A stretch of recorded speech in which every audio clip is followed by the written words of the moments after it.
top of the morning, and it is a beaut. And the hope of the Irish as the future champion of the world. A podcast is kind of like it's like a radio show that's not on the radio. Welcome to the Barry J. McDonald podcast. The place where dreams get dusted off and acted on. Because life is too short. We're living on a rock that's flying through space, and hey, what the hell else were you going to do with yourself here? Hi, this is Barry here, and you are very, very welcome to today's podcast episode. Now, let me ask you a question. Have you ever suffered from, or do you suffer from, imposter syndrome? Now, I remember hearing about imposter syndrome a long time ago. I think I was probably about 10 or so. I remember finding an old book in the back of my dad's truck, which surprised me because my dad wasn't a big reader. I don't think I'd ever seen him with a book. But he had this old book from the great actor David Niven.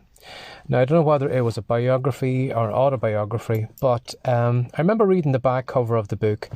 And I remember David Niven mentioning that he didn't think he was a great actor. He, in fact, thought that, there were better actors than he. And he was always kind of waiting for the moment when people would say, something, the game's up. You shouldn't be in Hollywood. You shouldn't be an actor. And he was just waiting for the moment when he was going to be caught. Because he didn't think that he deserved to be there. Now, I kind of forgot about that until many years back when I started blogging and when I started doing some fiction writing. Sometimes when I had a little bit of success, especially with my fiction writing, the kids' books that I wrote in the fiction world in Minecraft, when those books, had a little bit of success, I started doubting myself. I was kind of thinking to myself, something's not right here. I don't deserve to, to have fans, to have readers, to sell as many books as I'm doing. I don't deserve to be here. And I was kind of questioning. I was kind of saying to myself, it shouldn't be this easy. Someone like me shouldn't be able to turn on a laptop, write a fiction book, upload it onto the Amazon KDP store, and then sell those books. And again, when I got my kind of first couple of months of commission checks, I said to myself, I don't deserve this money. This was something that I wrote. This is a story that I wrote. I can understand other people, like Stephen King's or all these great fiction writers. I can understand how they get paid for their work. But me, no, Barry, you don't deserve these couple of $100 or these couple of $1,000 that you're getting in these payment checks. It shouldn't be right that there will be a moment when Amazon, says to me, oh, Barry, sorry, we shouldn't be sending those royalty checks on to you. We mistook you from someone else. Here's your royalty check for the month, which is maybe $10 or $20. I didn't think I believed that I deserved those $100 or those, a couple of $1,000 that I may have received from time to time from those fiction books. And maybe you are at a point in your life where, in your business, where maybe you're thinking the same to yourself too. You are comparing yourself to someone else and you're saying to yourself, I don't deserve to be here.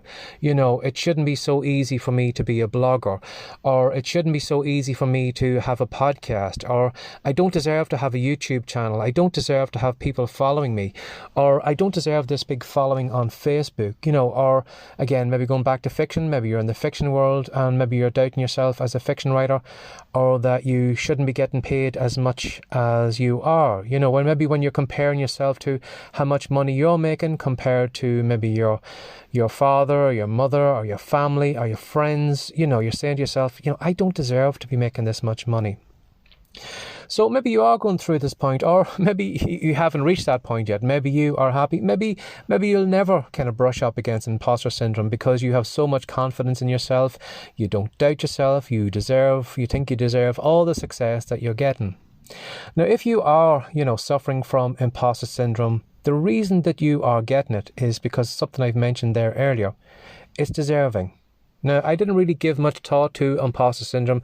I just thought that it was something that, all of us suffer from. I'm sure if you go into any writing group, any blogging group, and if you mention the words imposter syndrome, you will find a load of people replying to you, and they'll all agree, yes, they're in the same situation as you are in. They are doubting themselves. They don't feel that they should be successful as they are. They don't feel maybe they deserve the money, and they doubt themselves at every time.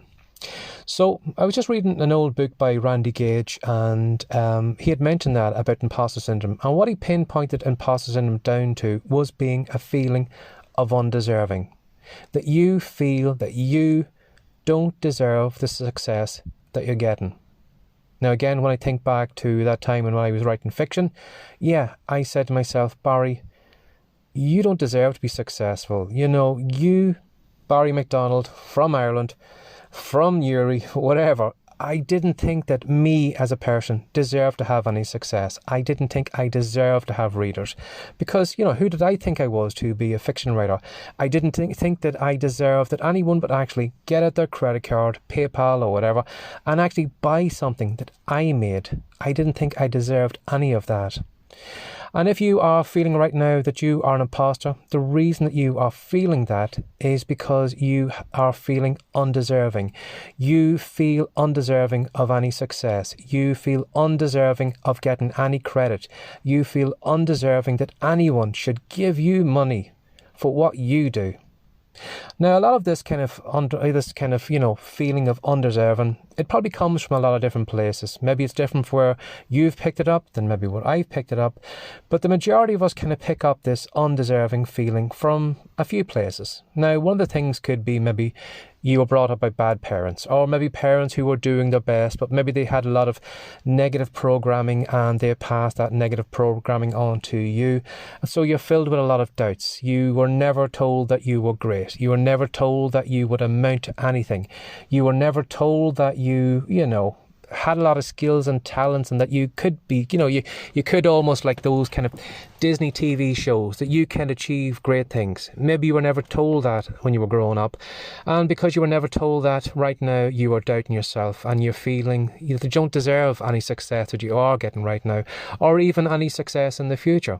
Again, maybe it's due to religion. Religion has, some good points, but it has a lot of negative kind of aspects to it as well.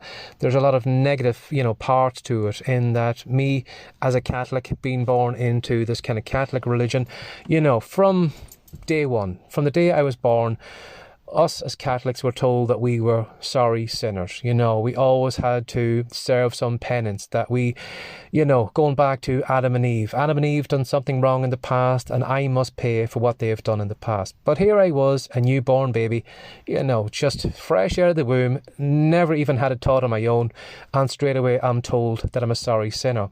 And all the prayers that us Catholics would say, we're always kind of repenting, we're always down on our knees, we're always saying forgive me, forgive me, forgive me. And because of that kind of, feeling that we were unworthy, feeling that we were sorry sinners, feeling that we didn't deserve any success, or feeling that, you shouldn't have success in this life, all the good stuff is going to come in the afterlife.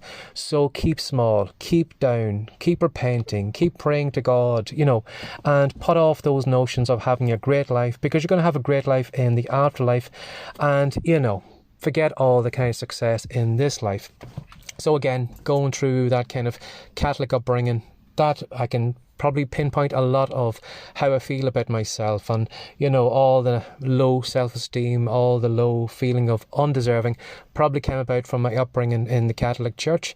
And again, to governments, governments sometimes, even though they will say that they want the best for you, how many times will the government actually go out of their way to, make you successful? In fact, probably the best person that any government will want to have is someone who is, lacking confidence, who is just going to fit in the slot of just being a worker drone, who is always unhappy, who's always unhealthy, who is always broke, because that is the things that politicians are looking for. Because there's no such thing that a politician can do for someone who's happy, successful, making money.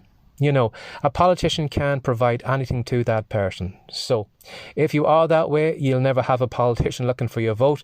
But what they will do is they will always kind of look for the people who are down on their luck, the people who are unsuccessful, unfit, unhealthy, or whatever, because those are the people that they will, say that they will do everything for us. They will provide us with jobs, they'll provide us with hospital care, they'll provide us with this or that and the other. And sometimes it doesn't work out, unfortunately, in the long run.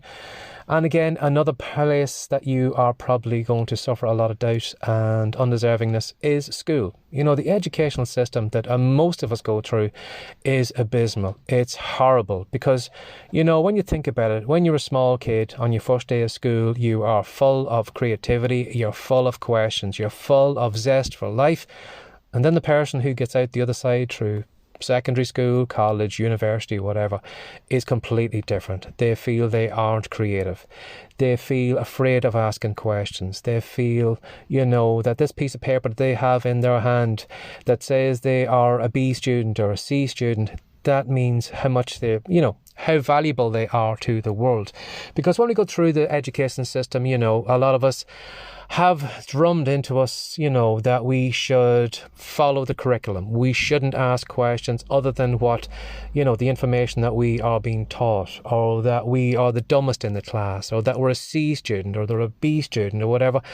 So by the end of the educational system, again, it's not surprising that we come to the end of it doubting ourselves, having low self-esteem, thinking we are dummies, thinking that we're not creative, thinking that, you know, everyone else in the world is far better than us, and we are just kind of at the end of the queue, just making up the numbers.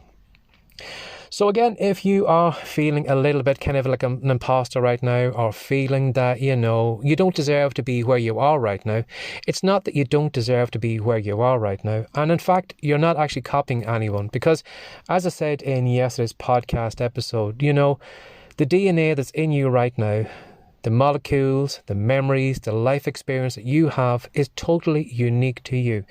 As I said yesterday, we can travel all the way through the universe. We will never find a person like you. And even in the past and in the future, there will never be another person like you to walk on this planet. So you are totally unique.